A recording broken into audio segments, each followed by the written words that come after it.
SSM's Wednesday Global Africa program brings to you our news stories, exclusive reporting, and SSM perspectives on the day's top news. Plus, the inside scoop on Africa's most important developing stories. Join us on Wednesdays, 11 a.m. West African time.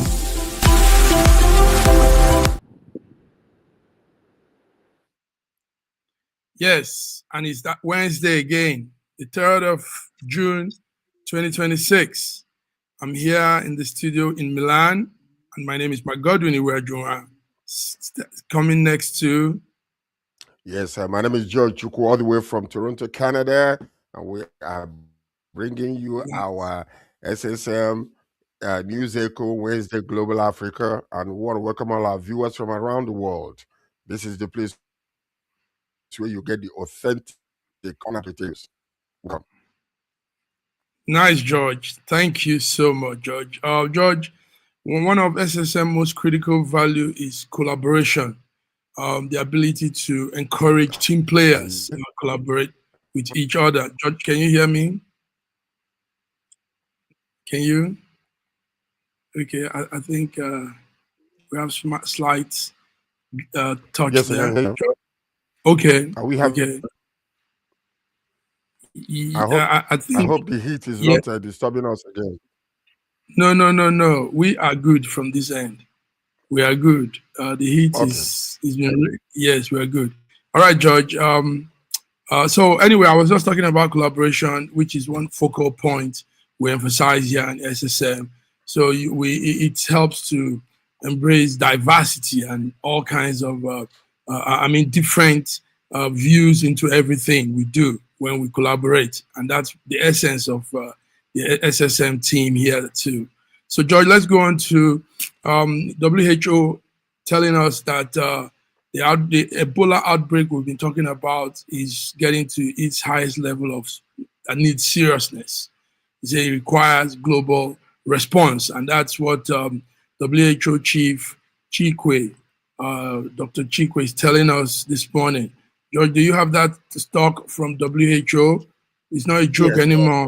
It is no longer a joke, actually, and they are actually calling it a major health alert. You know, the World Health Organization has declared the Ebola outbreak in Central and East Africa a global public health emergency. The outbreak driven by the rare, they call it Bundibugyo strain, has spread from the DRC into Uganda, with no approved vaccine currently available. So the health officials are urging immediate international support, warning that the window to contain the virus is rapidly narrowing. So what you're seeing is a lot of people might be traveling from one area to another, staying in the same hotel rooms or something like that. So we need to really get and nip this in the bud immediately, because if it goes around just like the pandemic we had before, we cannot afford it anymore. So I think the WHO or the World Health Organization, they need to move immediately. Whatever that needs to be done needs to be done immediately. Let them act like Nigerians. You see, Nigerians have been on top of the game when it comes to making sure that this pandemic or this type of virus doesn't spread fast. Remember the last time? Yes, but it cost us. Remember the lady Stella that passed away trying to stop the spread of the Ebola when it initially came in. George, the federal government says they are considering stopping some airlines coming from Tanzania, Uganda, and all of those airlines from flying into Nigeria, because the fear is that when it comes into Nigeria, it might escalate.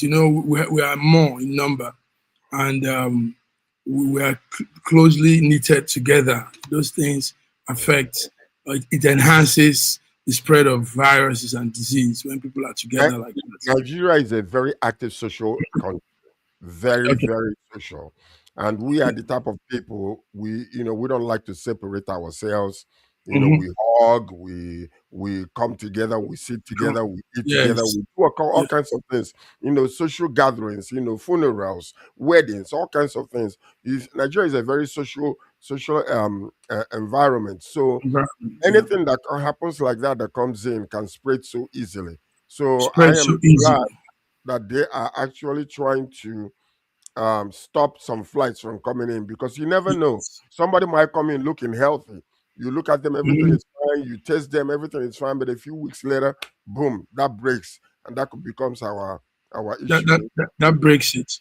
George, but also on top of all of this, one thing that is allowing the spread in DRC, Congo, is because the people are not informed. You know, like last time we talked about the hospital and going to burn a whole hospital because they seized, they held their dead bodies. And these people don't want to know if it's a disease, a virus that it could inflict them. All they want is the body of their family. And this thing is also adding to this spread. So shouldn't WHO do more of informing the masses, informing people, carrying out, maybe loudspeaker announcement talking about this thing, that you don't need to come close. You don't need to.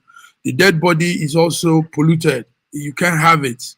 George, what do you say? You see, there are so many ways of spreading this news. Number one, Mhm. when the president of a country speaks, the people Okay. listen. And then also the news can go not from the president only, but from the local people. Inform the people that can inform others. Others. Inform the people from the central government to those in the state government, in the regional areas. Inform everybody. Let them understand what is really going on, and the Going on. danger of them trying to insist on picking up the bodies of their individuals. If they Individual. want to leave the body there for a while, they don't want to bury them. Okay, let it remain inside the morgue, frozen. But right now it's not the time to come insist, oh, I must bury my loved one or whatever, and then the whole entire family will die. It doesn't make any sense. Yes, because they're trying to save lives. And Trying to save lives. innocent people will become victims of this whole entire thing. So what I believe that needs to be done is the government must be sounding the alarm. Yes. All right. Sound the alarm and let everybody know. Let's sound the alarm with Dr. Femi. I mean, Is that Dr. Femi there? that's Dr. Femi. Dr. I can Femi, hardly hear you. well, we can hear you. We can hear you. Okay. Can you hear me Maybe loud and clear? Yes, yes, yes. we can. All right. Yeah. Yes, Dr. Good morning. Good morning. Mhm. Yes, we're talking on the. Let me call you back and come in because I can't Okay. hear you. I'll Okay, call you Okay. back. Okay. okay. So, George, yeah, you're making very salient points there. The Congo people, the DRC Congo, they are not helping issues. But also, I think there would have been some announcements. The government must have done those things. I think now it should be more on the side of WHO to go in there and really get the people informed and let the people be enlightened on what is happening instead of insisting on carrying their body. And probably they're not also following any health rule. We talked about Nigeria being close-knitted people, but those places too are like that. I mean, generally Africans are like so. Mhm. So we need to, why we're making this the first topic we're talking here is because as it affects DRC, it affects Africa. Before you know, the whole of Africa might be ravaged with this Ebola. unknown virus. It's still unknown. They call it Ebola, and some people call it monkey disease and all of those names. Okay, George. George, anything you want to add to that? Is there any other Well, thing? I just pray that the news will come out there so that Uganda and Congo and Kenya also And is Kenya, being warned. Kenya is Tanzania being too. warned. Tanzania is being warned because Mhm. there might be some movement from these countries that are not even traced, and then all of a sudden there's an outbreak in these countries also. So everybody gotta be on alert. Everybody gotta be careful. Every family must make sure. And then also, not only that, sounding the alarm is one thing, but also Mhm. ensuring that they follow the strict rules that will save their lives is another. Itemize the things that they need to do during the pandemic. Yes. During the pandemic, there were certain things that were done. Where locally here we used to, when we stand in line or in queues, it's about 6 meters from each other, so people can actually learn how to save their own lives. what happened during the pandemic, you know, it's a good lesson. Whereby even up until today, some people are very scared of coming close to people. To a degree, that is okay. So, you know, let these people understand that life is not as normal as it used to be, that there must be changes right now until everything becomes normal again. It's very important. Powerful. So let our big man from the UK come in. Can you hear us now? Can you see us? Yeah, I'm struggling to hear you, but I'll pick it up from there. I don't know what's wrong with the volume here. But I'll you are pick up. very audible. You're very Very clear, audible, very clear. clear, audible to us. Very. Wow, that's strange. But so it's from your end. Loud and clear. Loud and clear. That's good. It's from my end here. But go on, Yes. go on. Let's see what we can do with this. So for viewers, we're talking about the WHO, the Congo situation, the Ebola outbreak that has reached its highest level and needs real serious response, like Chikwe, WHO chiefs, told us. George, it is a Nigerian man that heads the WHO emergency section, Dr. Chikwe Ekahuzi. So that will also aid to help Nigerians. I mean, he should be able to spread the message to Nigeria also, and get Nigeria prepared in case anything crazy could happen. So, Dr. Femi, are you following that story? Yes, I am. Okay. And what do you want to say? What do you I think it's high time we need to put to perspective the challenge that we have that concerning airborne diseases and also epidemics when it comes to Africa and the management of this. It is important to also to put to consideration the environment that we find that the people of Congo are. Congo is one of the poorest nations in the world because of the crisis they've had for many decades and the instability they've endured for many years. So you find them at the receiving end of all the challenges of humanity. And to make it worse, there was a time there was a cholera outbreak in Congo, and now this Ebola came in. They tried to stem it. It's back again. So it's a challenging environment. You need to have an idea of what kind of environment they live in. So it is very easy for airborne disease and all this epidemic to spread easily amongst the people because of the low health facility that's available there, and also because of the traditional religious attachment. They have to for burial. So when the government actually asks that when they have any of the victims die, the government will have to dispose the body and bury themselves. But the people who actually were insisting on having the bodies of their relatives back. But this has to do with more of orientation and the orientation agency of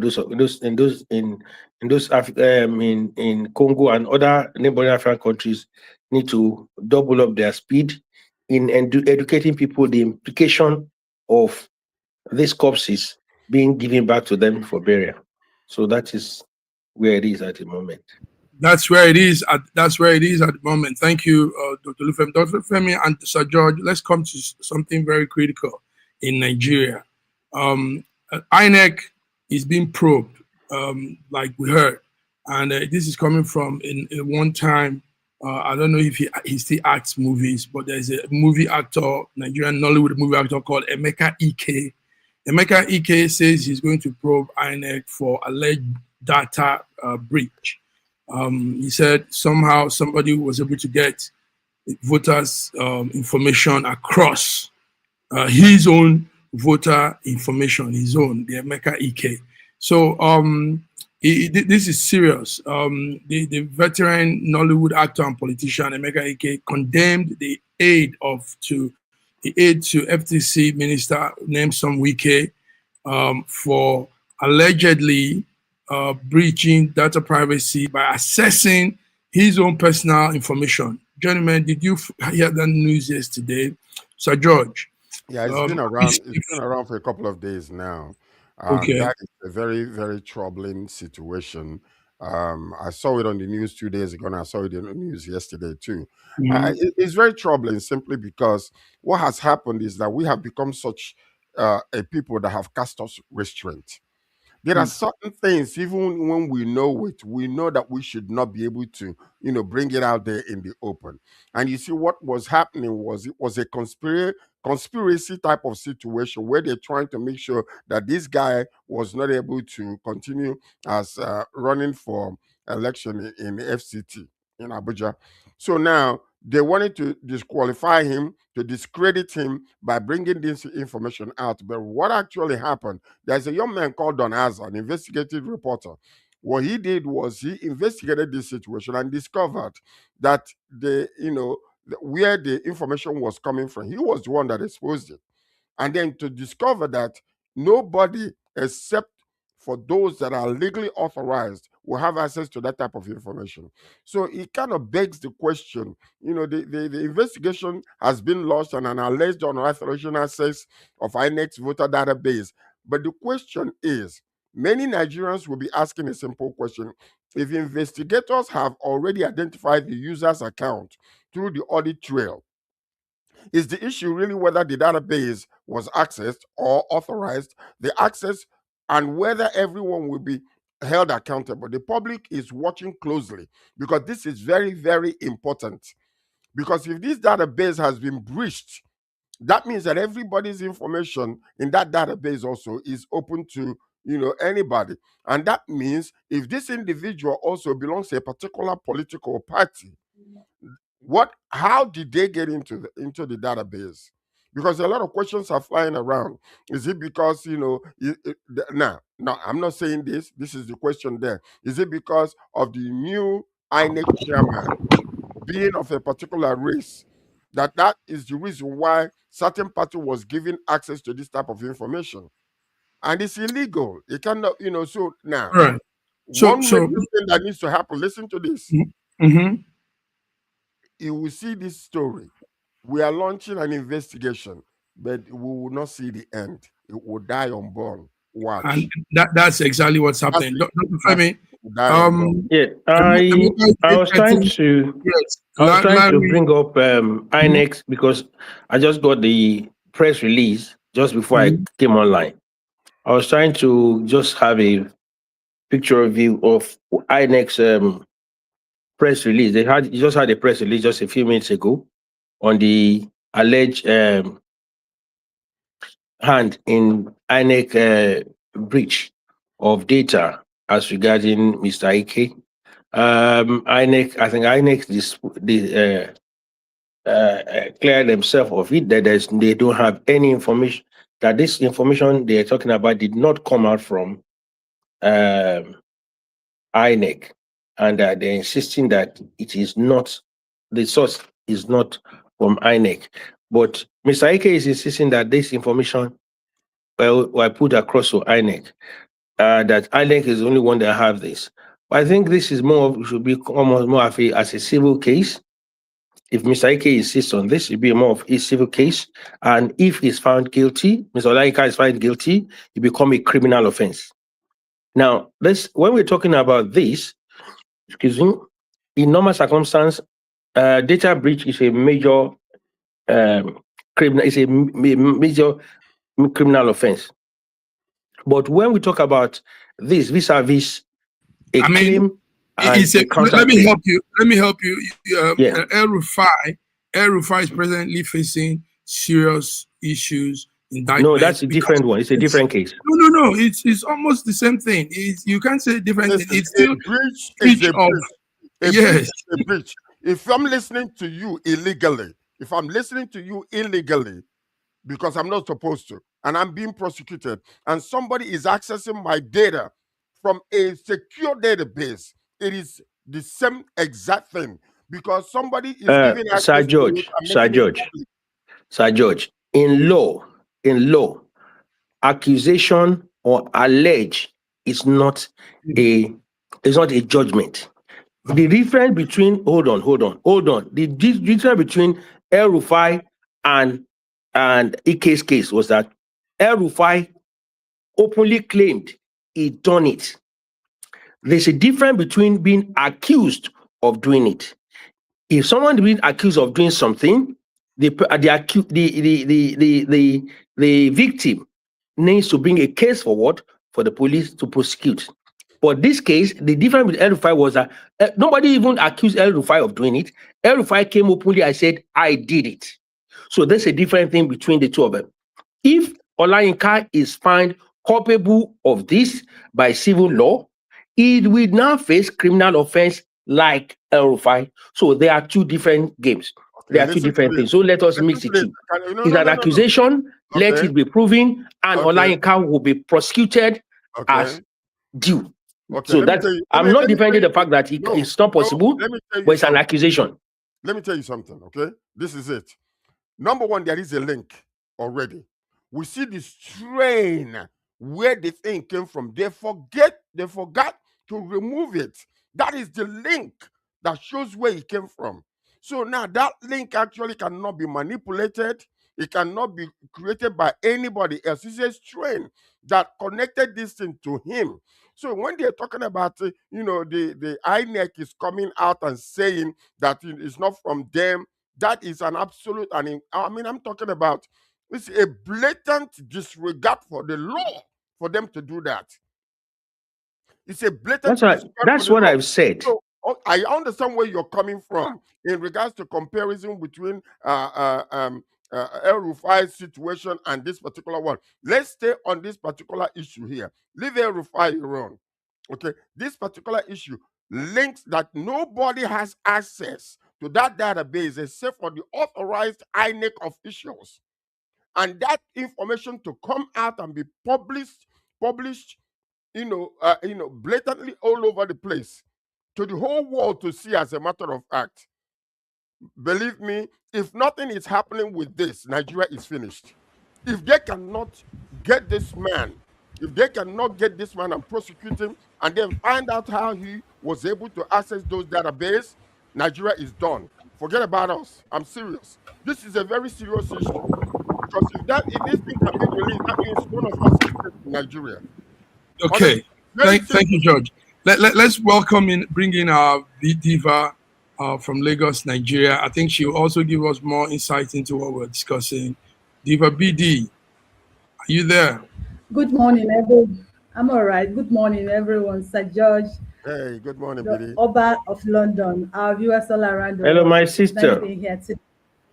How are you? What you people are discussing, I just have a question. I don't have a contribution. My question is this. What we are talking about here is a very sensitive material. It's very sensitive. How did it get to the hand of an aide to a minister of FCT? And how did it get online? I think that's the question we should be asking. If you have the answer to that question, then everything is taken care of. That's a very sensitive material. How did it get to them? Very good. That's it.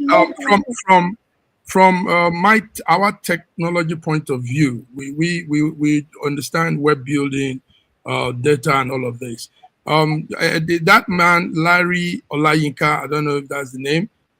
He obviously had that from INEC. You see, in every website, like you all know, let's talk like laymen.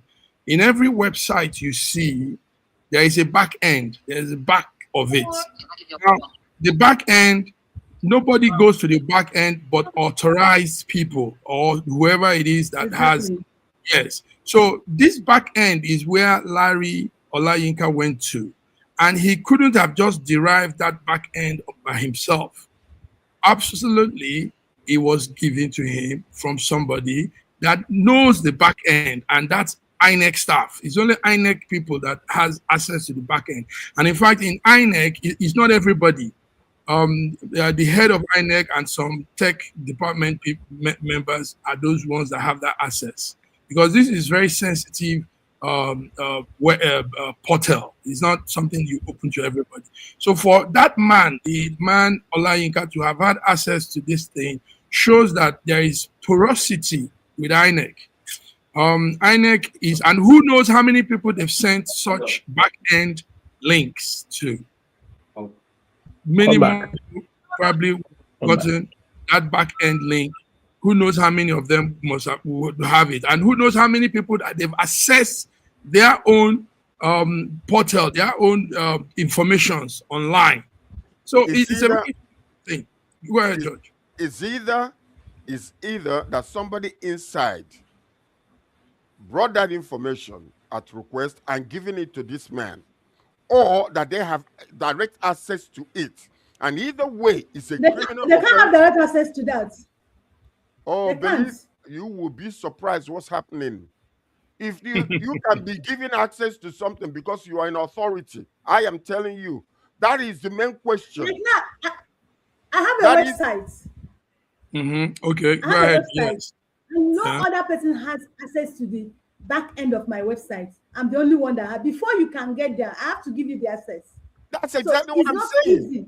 That's what I'm saying. It was either given to this individual to access it, or somebody who has access brought it out and given it to him. So that's either way is a very serious criminal offense that must be nipped in the bud, and the investigation must be given complete and clear, and as an independent body must be given authorization to investigate this and bring results, because if not, you see what they've already started denying it, that it didn't come from them, but they are refusing. They are being blinded to that strain that connects it to the individual.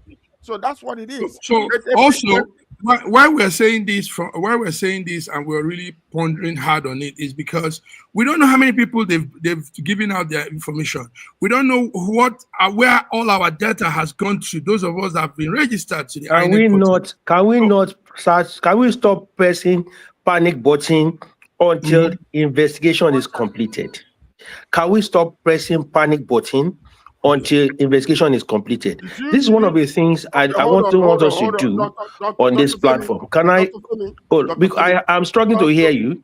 I am struggling to hear you. Hold on. Before you continue, you are the one who was just telling us that INEC already responded by denying it. That's what we are pointing on this. Okay? You already told us that you read it, that INEC is denying that it did not come from them. That's why we're saying what we're saying. So continue, please. Yes, what I've just said, INEC denied it, but there's an investigation going on by DSS on this matter, and also by some tech personalities on this matter. Until we get to the bottom of the investigation, don't let us press panic button and make Nigerians feel as if all their data is at risk. The reason I'm saying this is this. Now, you have said your case.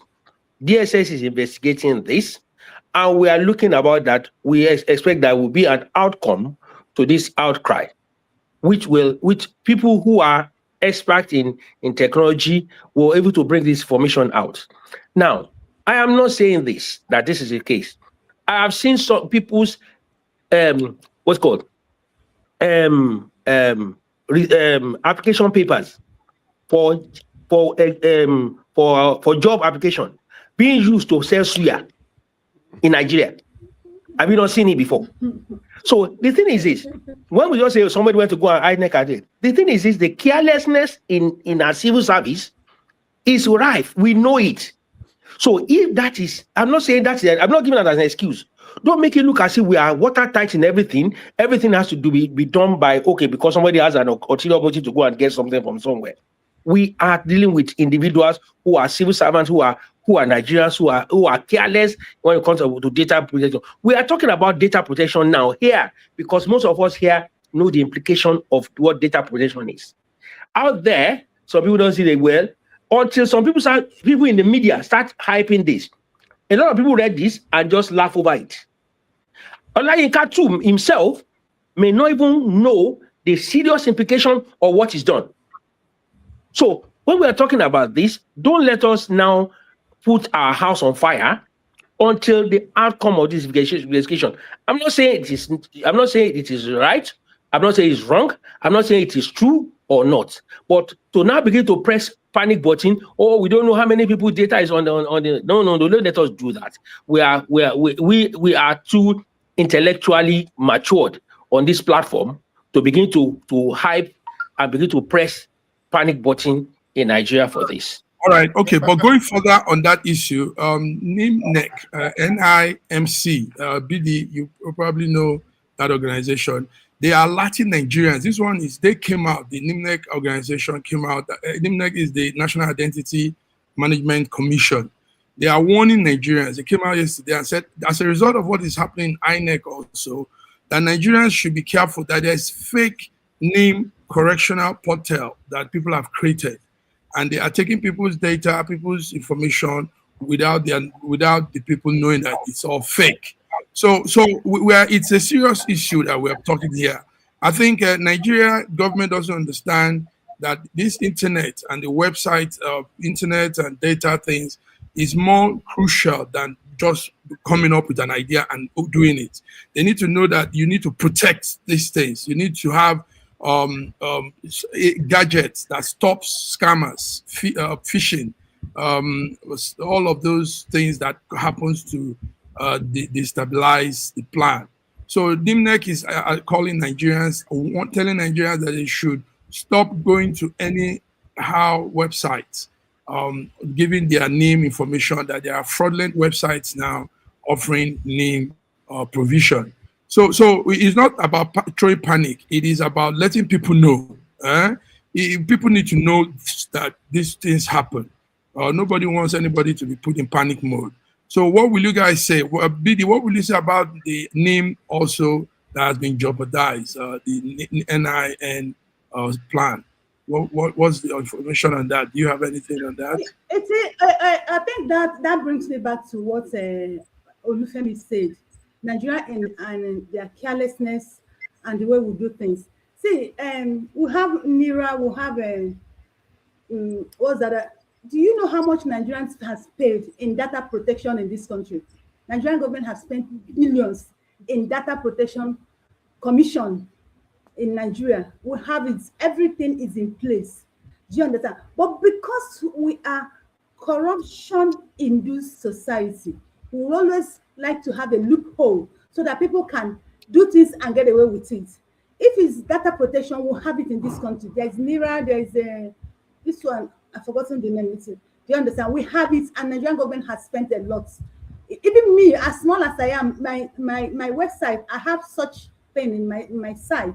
So we have it, but because we are in tune with corruption, we always want to let some things loose to enable us carry out some corrupt activities that we know we will do. Even if we're not doing it now, we know we'll do it tomorrow. So it becomes a government thing, not just an individual thing. Now, the people that are warning Nigeria not to be careful in the kind of sites they go, because a lot of Nigerians have been defrauded, it goes down to your greediness. Because I keep telling people, you need to be greedy for them to dupe you. If you're not greedy, nobody will dupe you. Because I don't know why you will not be doing anything, but somebody will tell you, oh, if you bring 100,000, I'm going to give you 1 million. And you see Nigerians flooding in such platform. Nigeria like Ponzi scheme. They don't want to do anything, but this place, if you invest 100,000 within 2 months or 2 weeks, they will give you 100 million. Every Nigerian will flood in such website. And probably they will give, the first time they might give up to 100 or 20 people. And a lot of people will flood. Before you know it, they will just disappear. So it's a common thing in Nigeria. And this thing is thriving in Nigeria because we have a lot of greedy people who don't want to work, but they want to live a large life. So that's the issue. Well, to a degree, I agree with you. But there is another side of that same coin. It is because of the difficulties that we're encountering in the nation that is causing people to, anything that comes that looks that it might, make them to get their head above the water, they go for it and all that kind of stuff. But the point is that I applaud this alert that is given. Okay, I applaud it because they are warning people, and you will be so surprised that some people might not, even after this warning, they will see it and look away and still go and become a victim because of desperation. So that's exactly what the other side of the coin that we're talking. But people need to pay attention because someone is always trying to find a loophole to get away, with something that can make them, get information. So the same way that we are trying to protect, somebody is trying to break down the protection. So that's how we need to. I thank, the Nigerian government and whoever, that brought about this, and because if you become a victim tomorrow, don't come and cry unless you didn't see it. But let's pay attention to the warnings that are being given, and let's continue to, broadcast this alarm, alert all over the place, so that even if you haven't heard it, a friend will tell you, or so that you will be careful. It is very important that we continue to let the people know. Thank you very much, Dr. Femi. So I'm not trying to downplay what you're saying, but sometimes people need to be hard warned. The warning has to come real strong, because, like BD just told us, Nigerians like easy way. So if you don't warn them like this, they will just keep going around and around, and it will still be the same thing all over. So let's come down now, gentlemen and lady. Let's come to update on the situation in Nigeria. CAN is the Christian Association of Nigeria. They've declared a 3-day national mourning for what's happening in Oyo and in most parts of the country, the banditry and the kidnapping, mass adoption. So they want to start a fast from 12th of June to 14th of June. Let me hear from BD. BD, CAN is coming in, but are these things not late? I mean, these kids have been there now for 2 weeks. The other ones in Niger, what we had yesterday was they are turning them now to, they'll be going through a Islamic process and becoming Islamized, the ones they picked from Niger. They said the women and the girls have all changed now to Islam and all of this. So are we late in our reaction? What we're trying to do? I have to first apologize for what I'm about to say, because I have to say it. It's so unfortunate that they can, what they called, they are not living up to what they're supposed to be. They are coming out to declare 3 days fasting. Where have they been all this while? Where is CAN? The Bible we read, you and I read, in the people of the old days, even the Egypt, the Israel that brought this so-called religion to us, they are fighting war today. In the olden days, the ministers of God, they fought to war for their community, for their people, for their food, for their factory, to protect themselves. Now, those ones gone before, then after the Christ. Example is Martin Luther King in America. That man fought. What was he using to fight? He was using his words. He never stopped talking. His thoughts kept governments on their feet. He kept speaking. He kept calling out the evil. He kept calling out the bad governments, the bad people. Do you understand? And that he's fighting. He used his words to fight. Was what brought the first black man to White House. Where are our own Nigerian men of God? What are they doing? They all kept quiet, because every month they go to Asorok and they give them Ghana must go. They are now waking up. Is it the first time they are kidnapping children in Nigeria?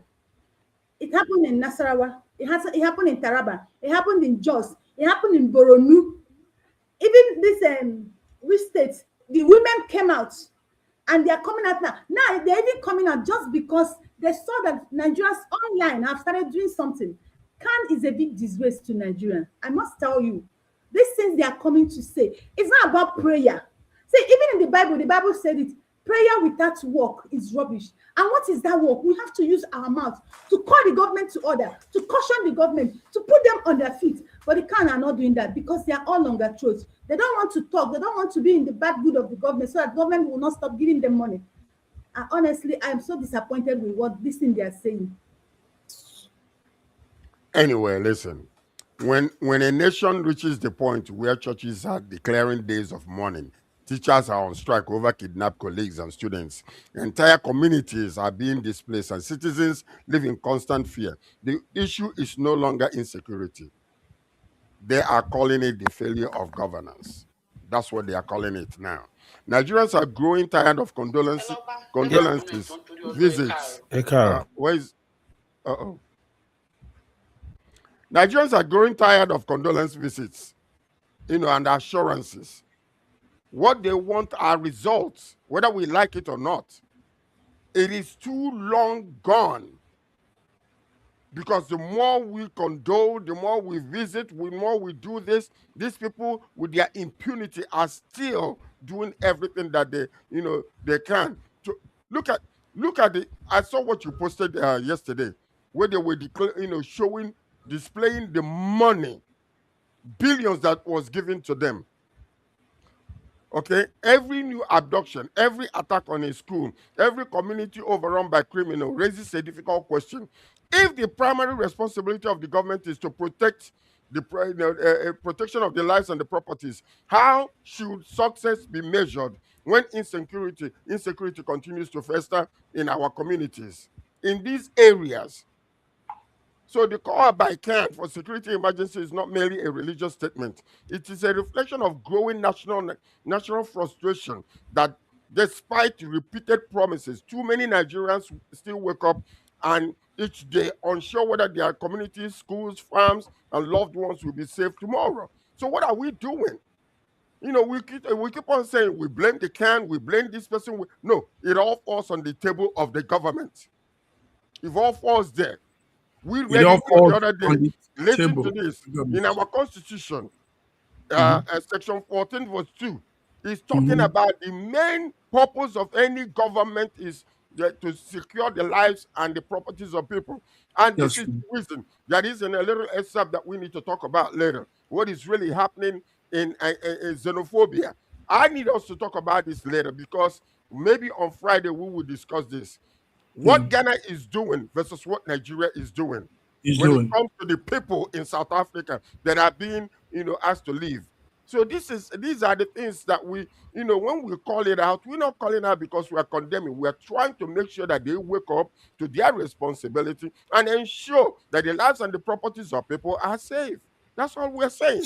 That's all we're saying, George. Strong words. PD, your hands were up. Yes, tell us. The thing is this, is either that these churches, these men of God, do not understand the position they are standing on. Because why do we have institutions in a society? We have institutions to checkmate the work of government. Because if there are no institutions that call them out, that tell them, oh, this thing you're doing, no, this not, the government will become tyrants. But unfortunately, all these churches are becoming so money-driven that they don't even know what they stand on. They don't know their power. They don't know what they possess. More especially in a country like Nigeria, let me tell you, do you know that churches have power more than government in Nigeria? Because Nigerians have actually lost hope in government. So they depend on churches. Do you know pastors can manipulate Nigerians more than the government? Whatever their GEO, their pastor tells them, that's what they do. So if these people can use that power and be talking to government, understanding that they have people, their sheep, their shepherd, who they are standing for, and call government to order, Nigeria will not be where it is. But or rather, all these churches, they don't care. They don't care. And it's hurting. And you're coming out to say, after 3 days fasting, what happened? God, see, America was not built with fasting. It was built with work. Canada was not built, thank God to have it. It was built with people came out and they worked and they called government to others. I think our pastors should stand up and know what they're supposed to do and start being cowards. Okay. Words. No, we can. Hold on. All right, George. We can come against pastors. Pastors some of them are doing what they're supposed to do. Like Adeboye. There's a new scandal that was all over the place, blaming him, trying to disrupt what he said and all that kind of stuff. He made a mention of something. He was saying that he advised Buhari privately. Buhari instituted his advice, but did not follow up with it. And the current government ought to take the same advice and give these service chiefs 3 months. If they cannot be able to stop this insurgency and Islamic terrorists, then let them retire and let them resign. So, these are the things, some of them we can come publicly and blast all the pastors and whatever the case might be. No pastor wants to open up a church and nobody is, coming to their churches because people are afraid of being kidnapped or whatever the case might be. So privately, they might be doing things like Adeboye. We didn't know that Adeboye was advising. He's not doing anything. Hold on. Adeboye is not doing anything. No, no, It's no, no, okay. don't do that. Don't do that. You're being emotional here. Please. Okay? He came out, he advised Buhari, he also advised Asiwaju, and telling Asiwaju recently that what he needs to do is this, this, and this. And that's what a man of God is supposed to do. He cannot tell the church members to carry a gun and go shooting or go to the fields. No, some of them are doing what they're supposed to do. Just because it's not publicized doesn't mean that they're not doing anything. So let's be careful how we are putting everybody in the same basket and castigating them. So Yeah, we gotta no, no, no. It's not castigating. Actually, some people too have observed. George, me and you were not there on ground. People have observed that the men of God in Nigeria are not doing much. They've not added their voice to all of these atrocities happening a all lot over. of them have. And no, George, excuse me. Can I say something? Yes, you come. Adeboye is one of the problems.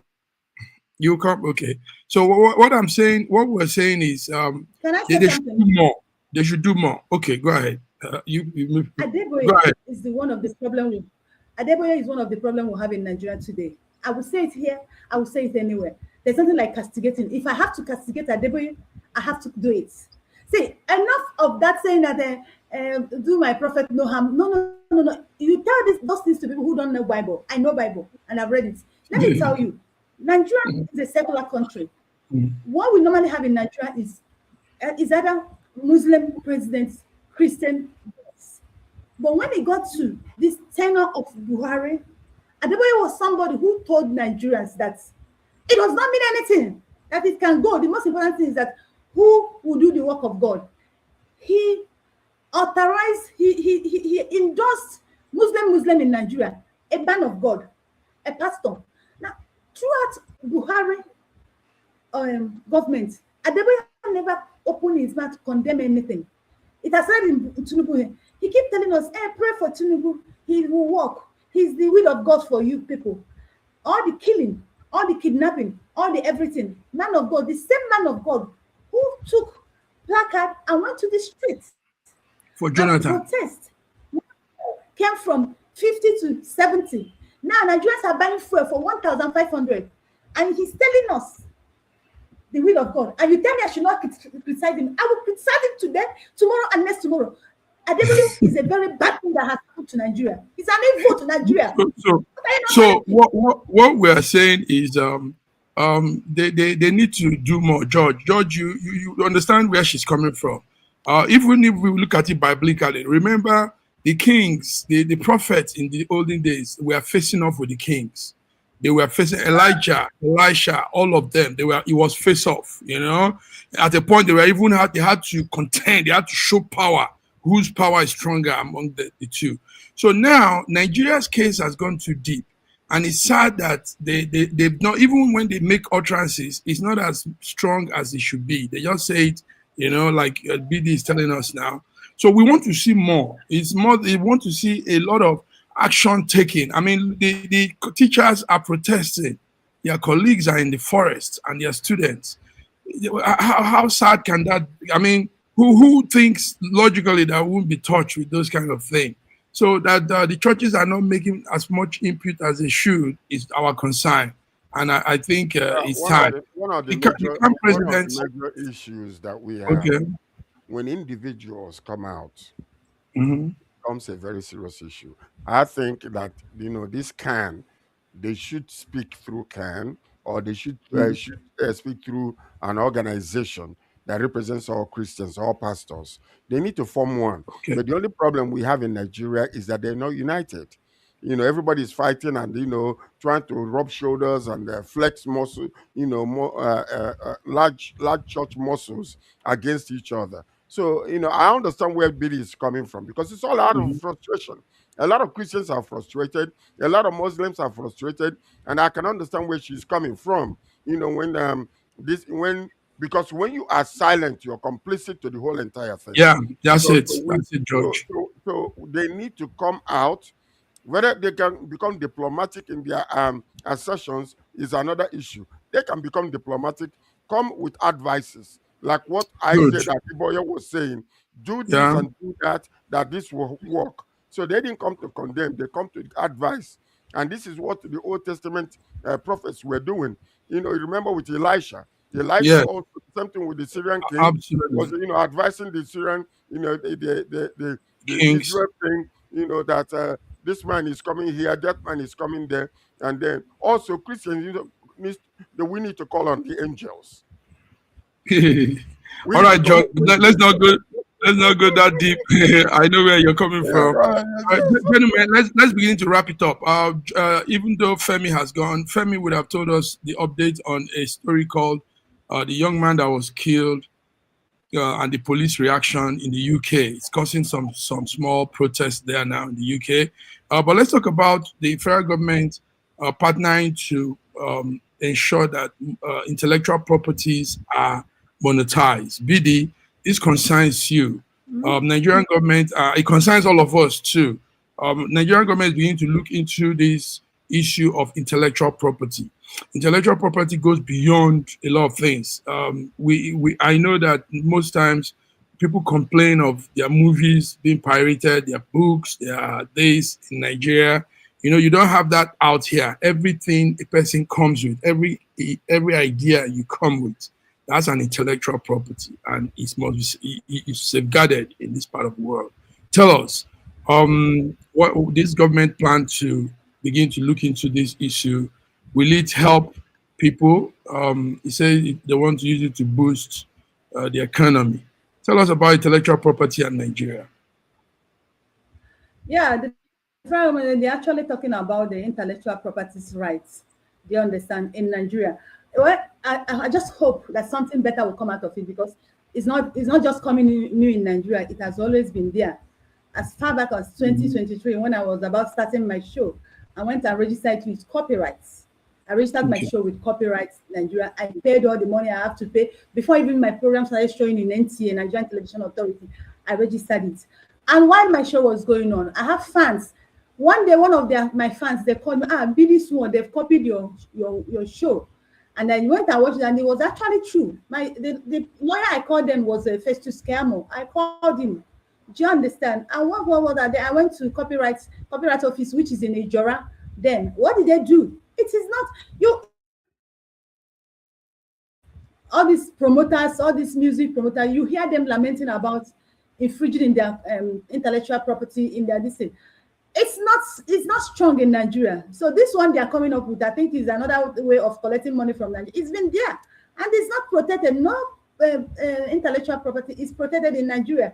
You're just driving on your own. It's been there, but nothing is happening. So this one is just one person wants to come up with. They say they are changing the framework. Another person is coming out with a different framework to collect his own money and pocket and go. The owner of these intellectual properties will not be protected as long as this country is concerned. I'm talking about what I know from experience. I'm not talking about what somebody is telling me. But if this, there will be a different. I doubt it. So this is where the diasporans, technocrats can come in if the federal government will allow them. George, go ahead. You want to say something? Well, the step being taken for, towards building a knowledge-driven economy in partnership with the World Intellectual Property Organization. That is the difference between what it was and what it is now.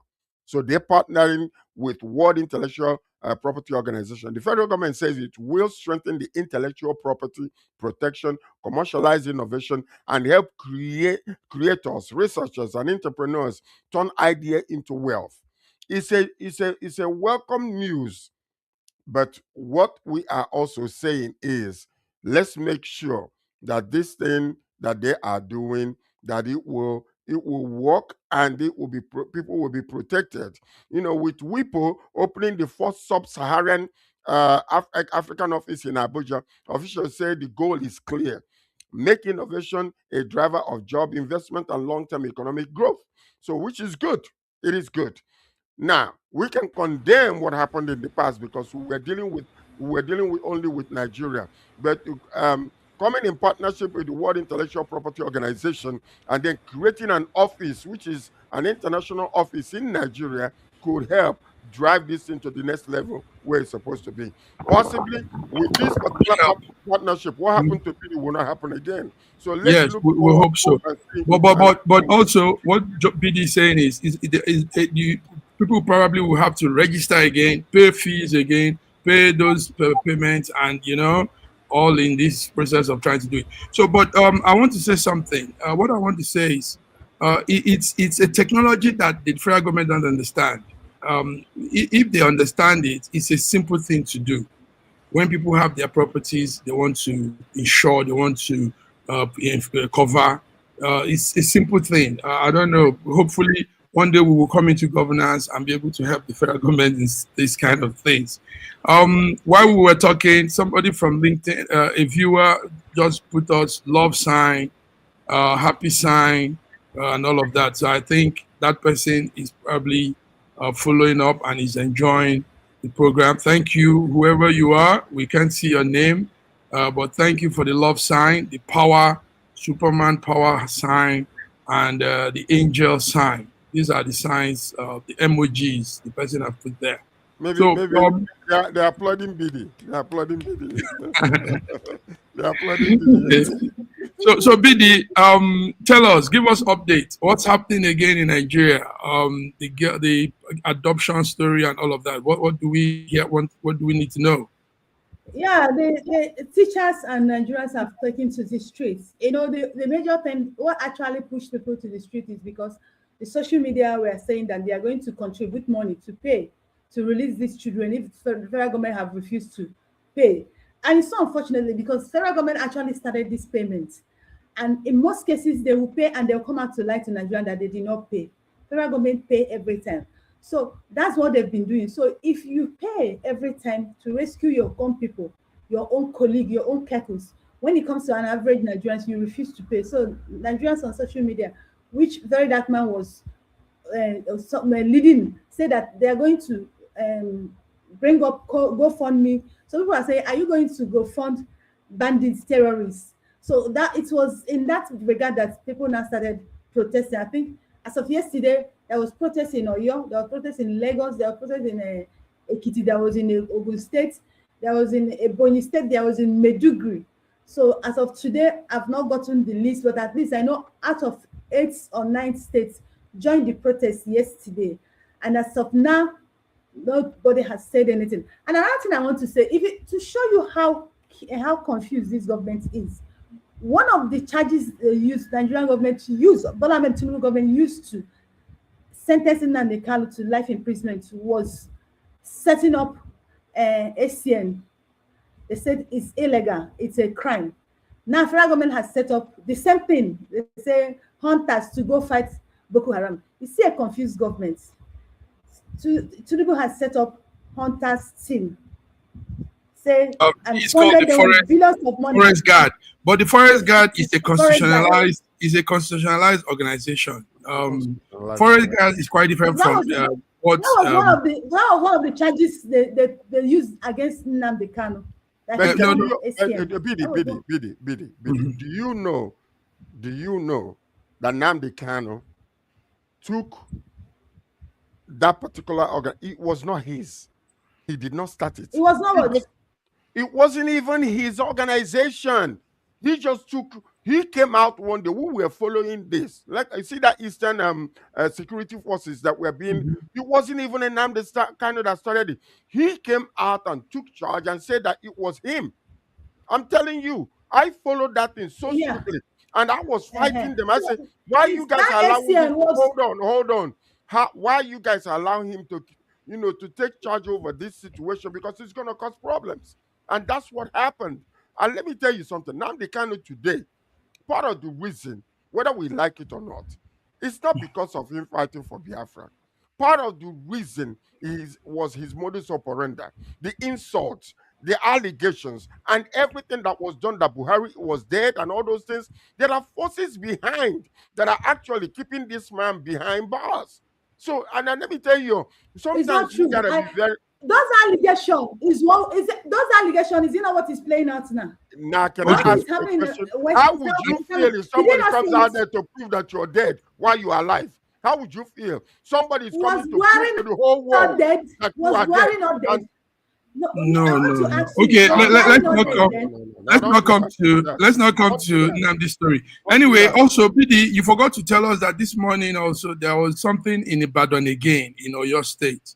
Adelabu, the minister that resigned and went to run for governorship in Oyo State, Adelabu, the minister of power, this morning they kidnapped his sister's children and the sister, and they smashed the vehicle and took them away. So that minister, coupled with the fact that he lost his primaries, now he has to face family adoption, double wahala for dead body, like Fela would say. So that's another update coming from Nigeria early this morning. It's the video is around, viral video. Yeah, go ahead. The trend in Nigeria now. I like the trend in Nigeria now. I like the trend in Nigeria now. All these bandits, they are moving away from ordinary people and moving into the government parastatals. Since maybe, I don't know, maybe they believe that Nigerians are lying. They don't want to do anything to stop this insurgency in Nigeria. If you check over the period of 6 months, it's been rape and general. You know, they kidnapped a general. He's still in their custody. Yeah. Yes, with the wife. Has been kidnapped. And the senators, House of Rep members, it's been them. Maybe probably they will understand what Nigerians has been shouting about. Let them hope they don't kidnap Tinubu. Hope they don't. Please, they kidnap and we go close door. Not my president, please, don't say that. Please.